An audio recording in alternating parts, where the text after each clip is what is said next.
Baik, Assalamualaikum warahmatullahi wabarakatuh. Perkenalkan, nama saya Selvi Fatmawati, NPM 50200181, Prodi PGSD kelas 1B.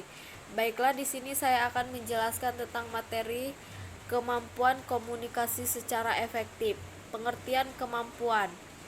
Kemampuan adalah sebagai suatu kapasitas individu untuk mengerjakan sebagai tugas dalam suatu pekerjaan. Terus yang kedua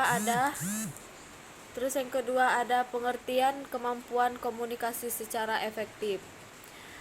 Dari semua pengetahuan dan keterampilan yang kita miliki, pengetahuan dan keterampilan yang menyangkut komunikasi termasuk antara lain yang paling penting dan berguna melalui komunikasi intrapribadi, kita berbicara dengan diri sendiri. Terus yang ketiga ada aspek kemampuan komunikasi secara efektif, yaitu komunikasi dilakukan oleh pihak yang memberitahukan atau komunikator kepada pihak penerima atau komunikan.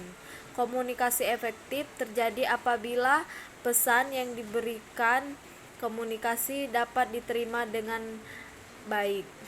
Terus yang keempat ada kriteria kemampuan komunikasi secara efektif. Yang pertama itu ada pemahaman, yang kedua itu ada kesenangan, dan yang ketiga itu ada pengaruh sikap, keempat ada memperbaiki hubungan, dan yang kelima ada tindakan. 5. Faktor-faktor kemampuan komunikasi secara efektif. Tidak komunikasi harus melibatkan setidaknya 2 orang sebagai pengungkapan diri untuk memperoleh informasi terhadap orang lain. Tetapi dalam kenyataannya komunikasi sering mengalami hambatan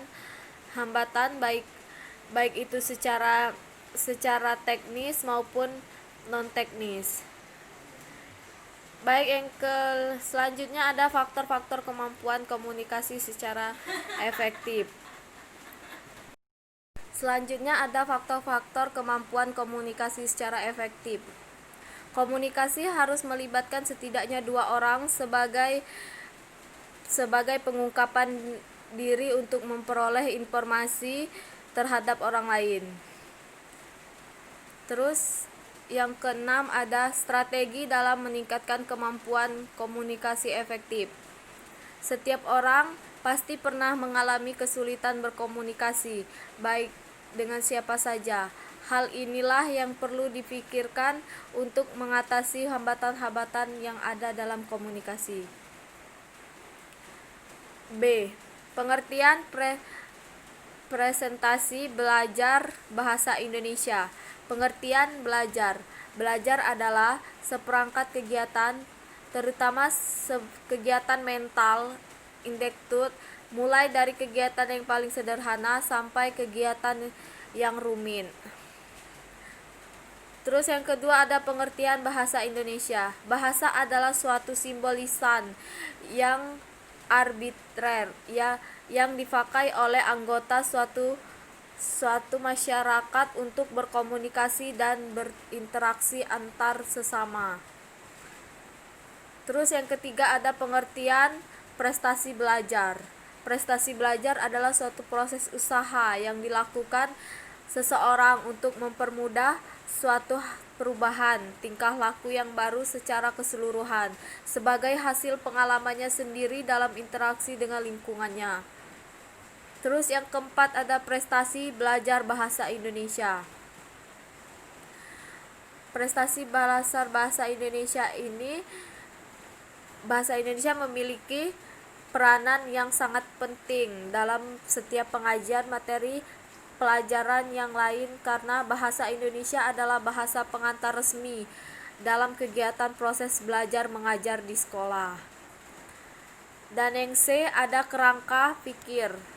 Dalam pendidikan ini penulis ingin membuktikan bahwa ada hubungan antar kemampuan komunikasi efektif dan prestasi belajar bahasa Indonesia yang dicapai siswa. Untuk dengan perkataan lain, kemampuan komunikasi efektif mempunyai hubungan dengan hasil belajar bahasa Indonesia siswa. Terus yang D ada hipotesis. Hipotesis adalah dugaan sementara atau jawaban sementara atas permasalahan penelitian di mana memerlukan data untuk menguji kebenaran dengan tersebut. Baiklah, itulah tadi materi yang saya jelaskan. Mohon maaf jika ada kesalahan. Saya akhiri. Wassalamualaikum warahmatullahi wabarakatuh.